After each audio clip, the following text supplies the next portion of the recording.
Welcome back, everybody. We're diving deep into Napoleon Hill's Think and Grow Rich. Such a classic. It really is, you know? And we're going right to the source for this one. We've got excerpts from the book itself. Oh, nice. So we can really get into the nitty-gritty of what Hill was trying to say about these so-called secrets to success and wealth. Yeah. It all starts with this steel tycoon, Andrew Carnegie. Have you heard of him? Oh, yeah. He was like, listen, my formula for success, it shouldn't be hoarded. Everyone should have access to it. Wow. So he basically challenged Hill, this was way back in the day, to dedicate like 2 decades, over 20 years, to compiling all this wisdom. It's a huge commitment. I know, right? Yeah. To make this knowledge accessible to everyone. And like that's what we're trying to do here too. We're trying to break down these ideas and figure out, how can we actually use them in our lives? Yeah, make them practical. Exactly. And the cool thing is, Hill didn't just sit in a room by himself and come up with these ideas. He actually went out and interviewed like hundreds of super successful people. Golly. I know, it's crazy. And he includes some of their stories in the book, real-life examples of people who use these principles to achieve incredible things. Like, for example, there's Charles M. Schwab. Yeah, the steel guy. Yeah, exactly. Built a massive empire in the steel industry, amassed a fortune. Are you ready for this? Estimated at $600 million. That's like a ridiculous amount of money, especially back then. Right. It's mind-boggling. And then there's Arthur Nash. He was this tailor in Cincinnati. Okay. His business was failing, on the verge of bankruptcy, and he used these same principles to turn things around. It's like Think and Grow Rich provided them with a blueprint for success. What's something that jumps out at you when you think about these success stories? I guess what really strikes me is how they all faced challenges. None of them had it easy, but they all seem to share this unwavering belief in themselves and in their ability to overcome those obstacles. It's like that inner resilience. Yeah, like that grit, that determination to succeed no matter what. And it makes me think about one of the most powerful concepts Hill talks about in the book, Burning Desire. He tells the story about Edwin C. Barnes. Barnes, okay. This guy was absolutely fixated on working with Thomas Edison, not just for him. There's a difference there. Huge, huge difference. Yeah. It's about being in the right environment, being exposed to greatness. Barnes had this unwavering belief that he could work alongside Edison, even though he had no money, no connections, didn't even know the guy. Wow. He literally showed up at Edison's lab ready to work for free just to be in that space. I'll sweep the floors, I'll do whatever it takes, just let me in. It's like he knew that just being around Edison would open up doors for him. He was willing to do whatever it took to put himself in the right position. What stands out to you about Barnes' story?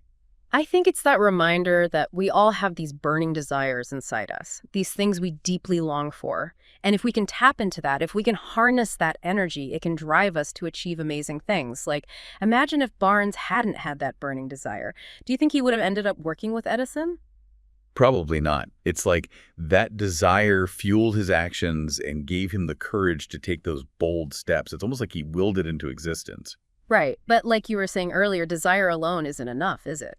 Hill also talks about having a definiteness of purpose. It's not just about wanting something. It's about having a clear vision of what you want and then figuring out a plan to make it happen. Yeah, that's so important. And Hill illustrates this perfectly with the story of Henry Ford and his quest to create the V8 engine. Remember that one? Oh, yeah.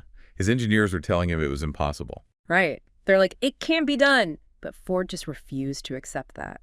He had this vision in his mind and he just wouldn't let go. And guess what? He found a way to make it happen. It's incredible, really.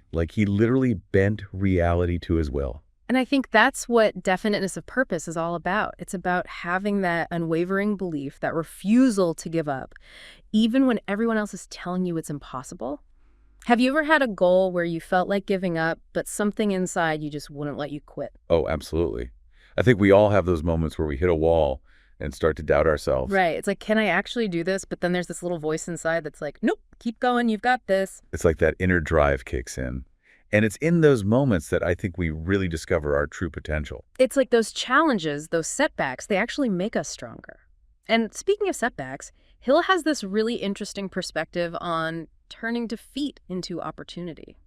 He tells the story of this guy, Darby, who was searching for gold. Okay, yeah, I remember this one. And get this, he gave up on his search just 3 feet from striking it rich. Can you imagine? Oh, that's heartbreaking. Right. Talk about a missed opportunity. But here's the crazy part. Darby used that experience as fuel for his later success. He turned that initial defeat into a driving force. Like a lesson learned the hard way. Exactly. And he ended up becoming super successful selling insurance. Really? I know, wild, right? Like, who would have thought?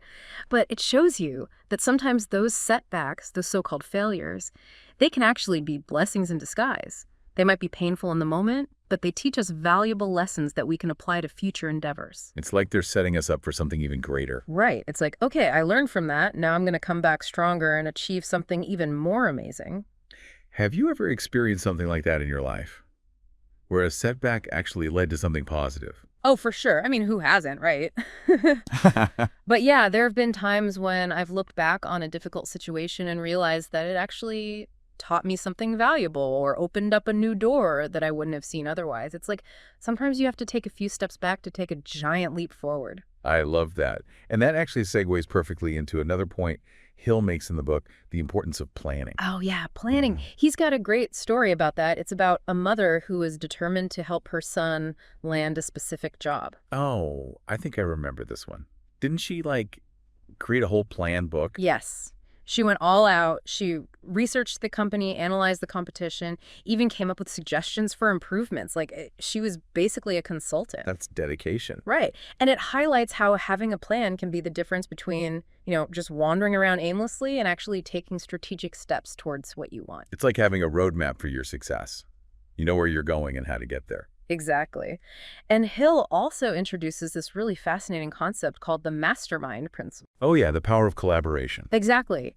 It's about bringing together a group of like-minded individuals who share a common goal and can support and inspire each other.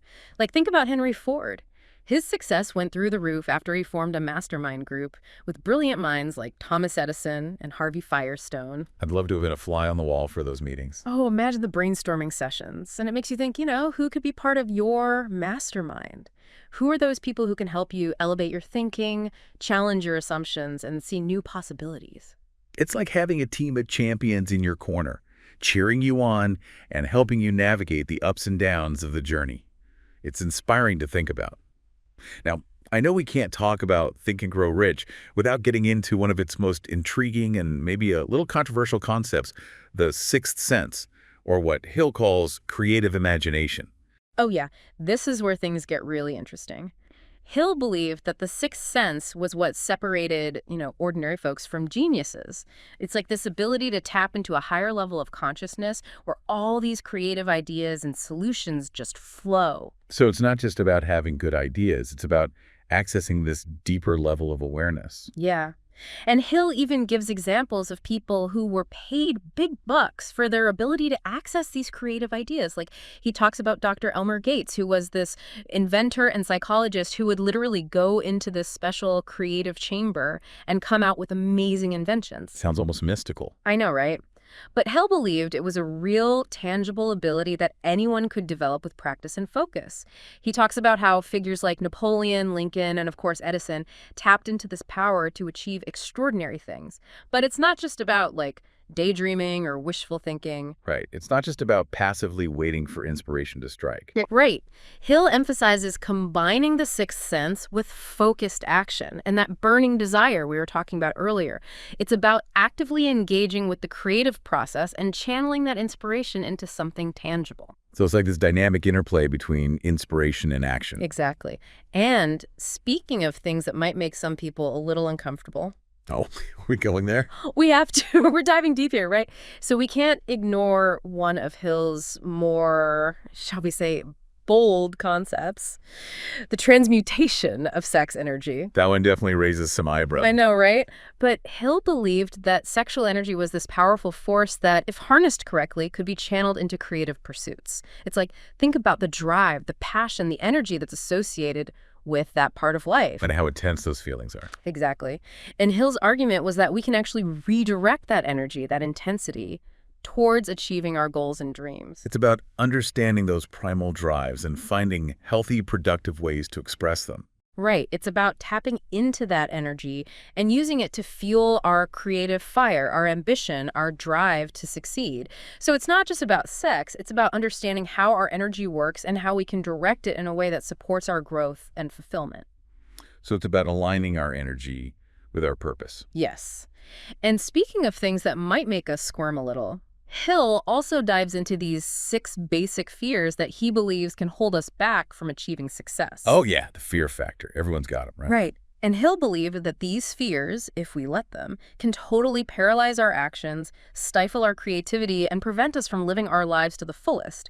But he also offered insights into how to overcome them. So it's not about pretending we don't have fears. It's about understanding them and finding ways to manage them. Exactly. It's like, okay, I see you, fear, but I'm not going to let you control me. And Hill even uses this really striking example to illustrate this point. He talks about this guy who's about to be executed. Oh. I know, it's intense. But this guy, he's calmly eating his last meal because he's made peace with his fate.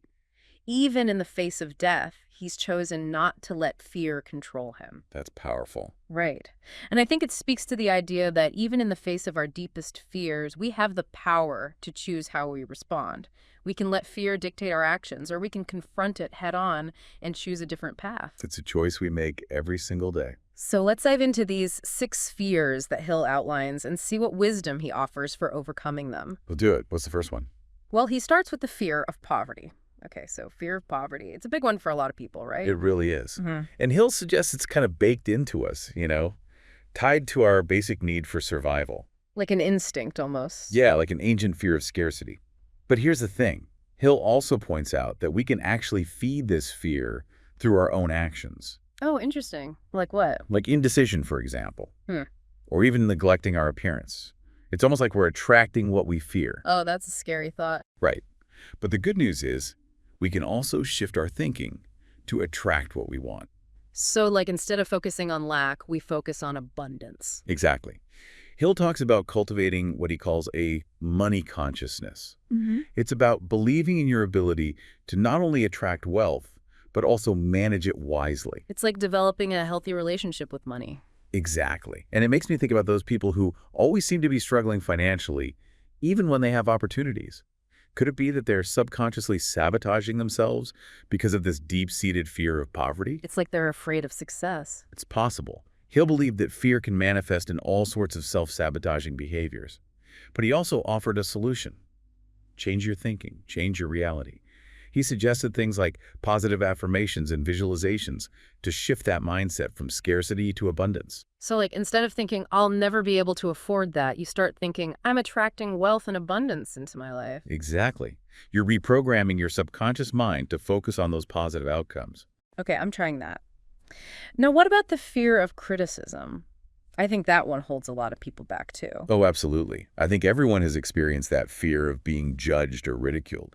It's natural. But Hill argues that it becomes a problem when we let it dictate our choices and actions. It's like we're giving away our power. Exactly. Hill was all about self-reliance. He believed that fear of criticism stems from a need for approval, which makes us overly sensitive to other people's opinions.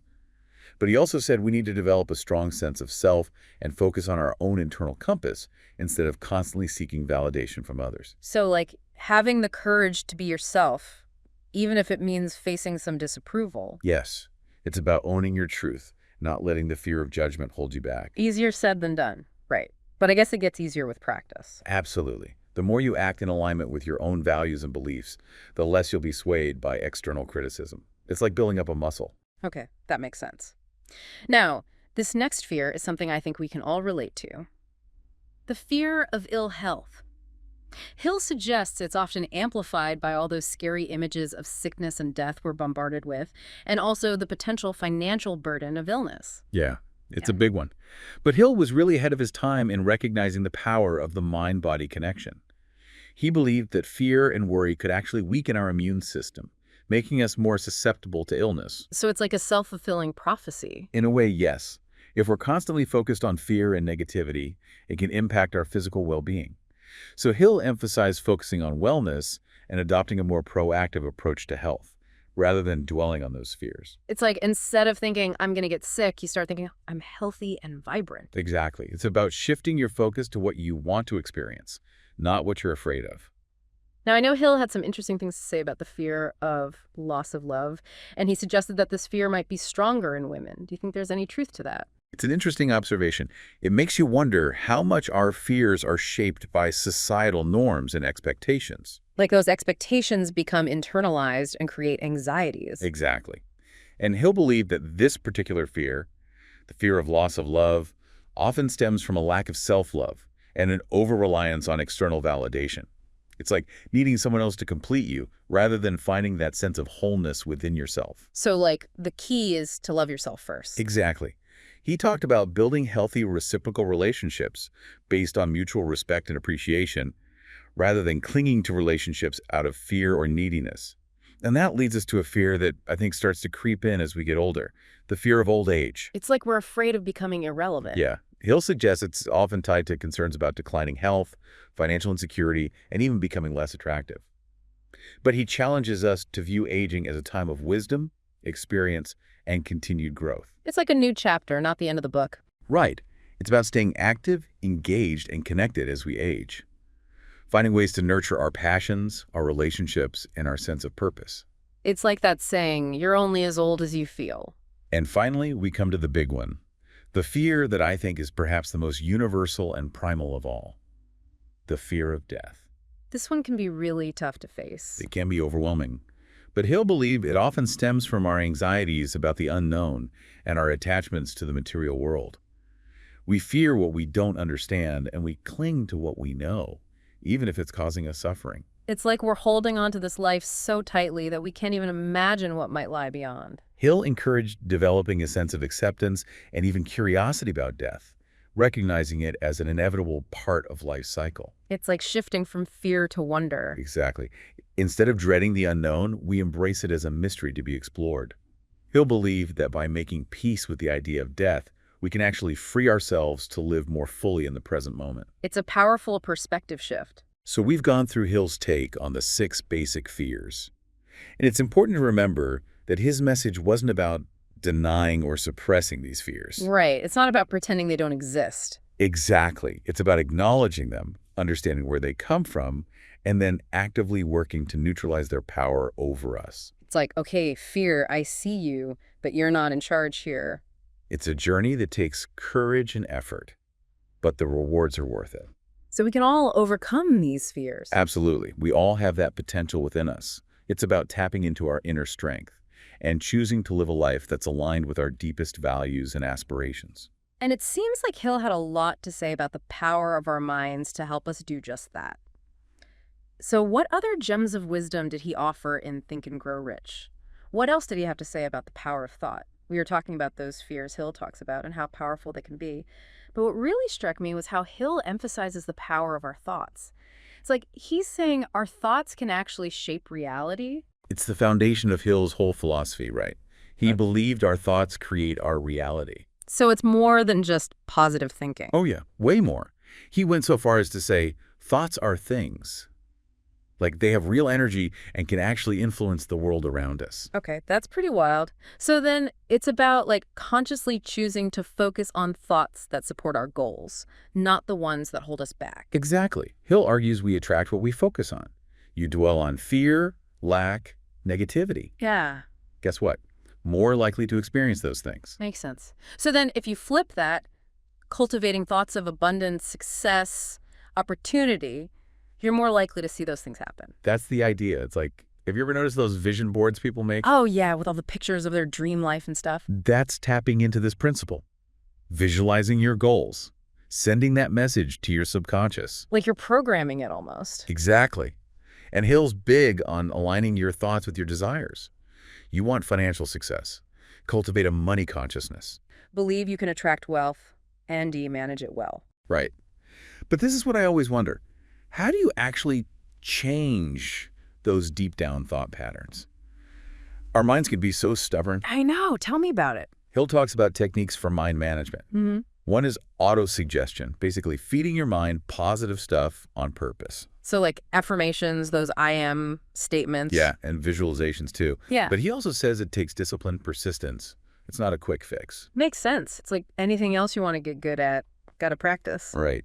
And another thing Hill talks about is surrounding yourself with the right people. Oh yeah, your social circle matters big time. He said it has a huge impact on your thoughts and beliefs, even behaviors. Makes you wonder who you should be spending time with. Right.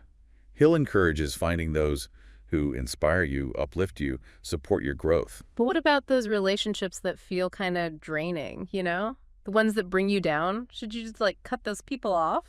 Hill says you might need to distance yourself, at least limit your exposure, Yeah. protect your mental well-being.